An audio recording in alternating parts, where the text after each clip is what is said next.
Welcome back. We're having once again with us here in the studios Michelle Byler. Welcome to the show. Thank you for having me. I'm glad to have you. I'm glad to have people come on the show. Sometimes it's tough to grab people. You know, right after the holidays, it just kind of goes dead.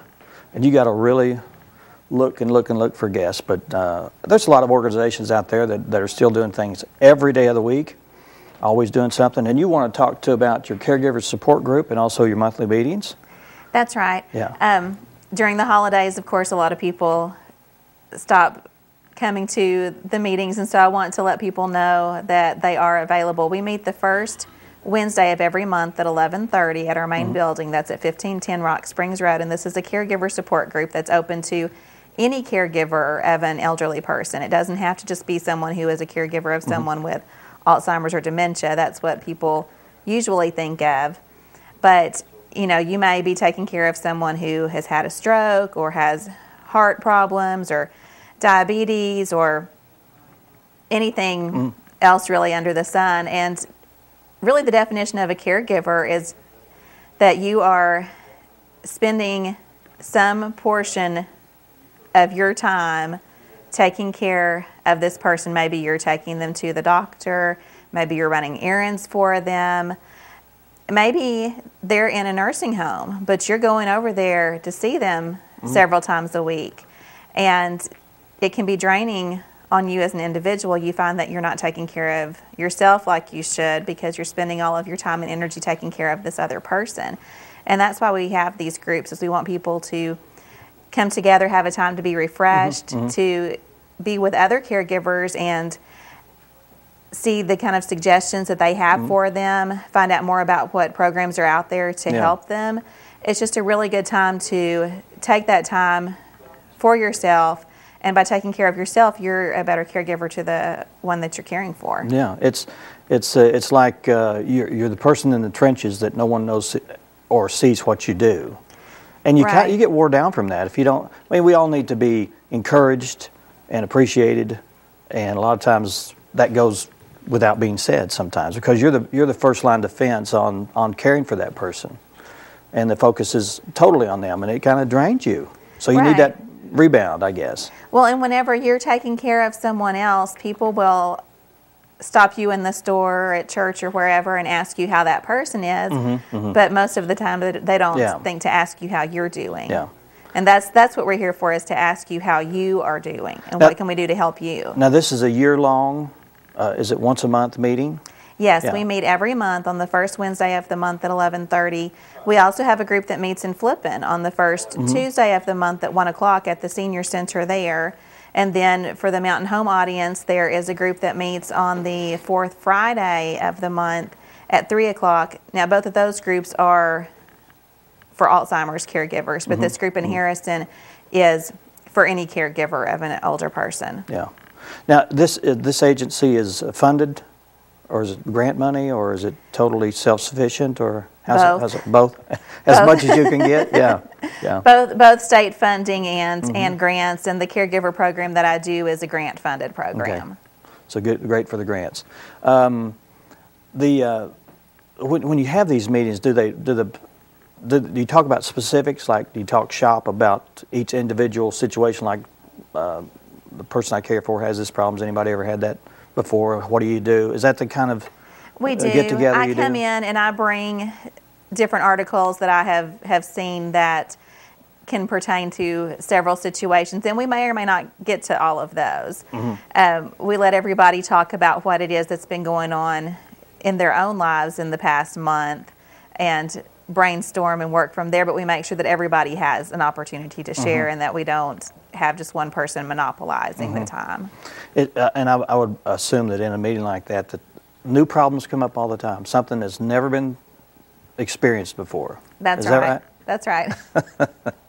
There's always something new out there, and sometimes we have to look for solutions. We may not have one right away, but it gives everybody an opportunity to think and come up with ideas, and sometimes we'll talk about those at the next meeting, or I'll call the person, later on whenever whenever I find out more about the situation and what can be done. Yeah.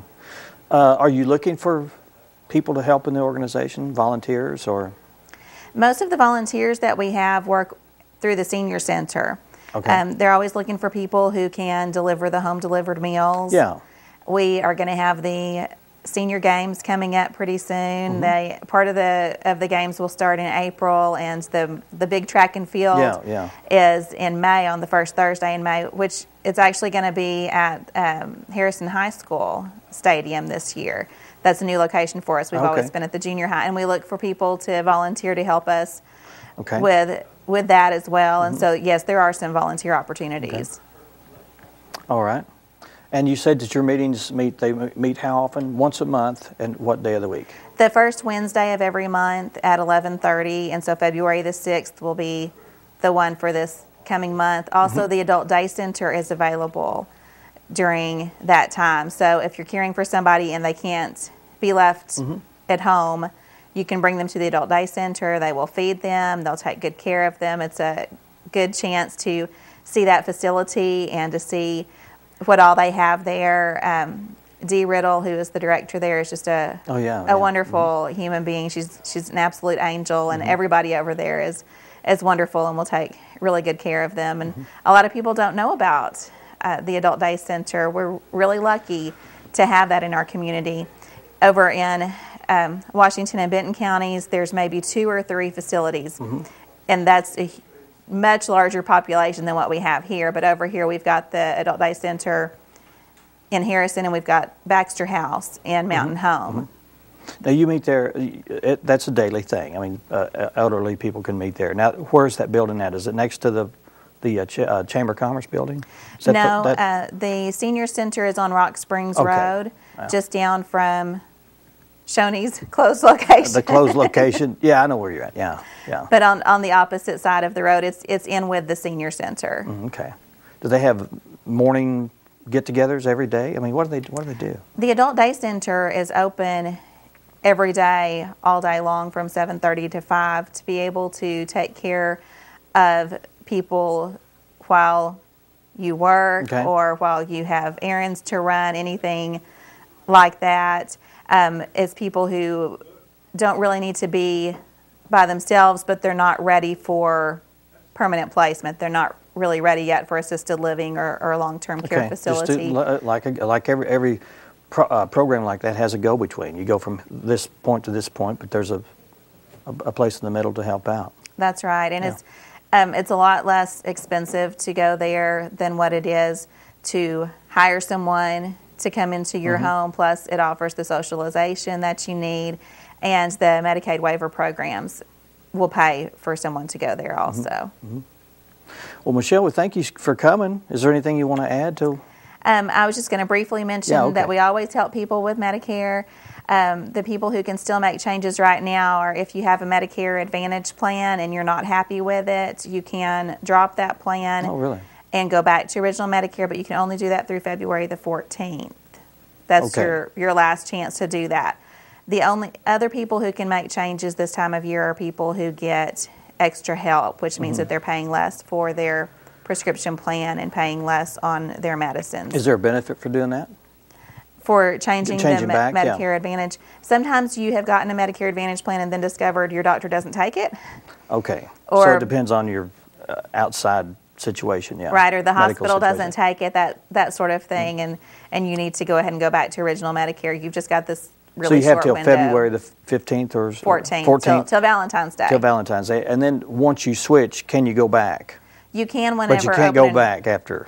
You can at open enrollment time. Okay. Otherwise, you have to wait till open enrollment time, which every year now is from October the 15th through December the 7th. And then, of course, people who are going to be new to Medicare, you didn't have to sign up during open enrollment time. You sign up whenever you're about to start on Medicare. Okay. Well, I'm sure. Can they call you for more information about that? They sure can. 743-1623. All right. Thanks, Michelle. Appreciate you for coming in today. Thank you. Thanks. Up next, we'll be talking with Vicki Brown and also Matt Bell about the Rotary Spaghetti Dinner that's coming up real soon. Stay with us.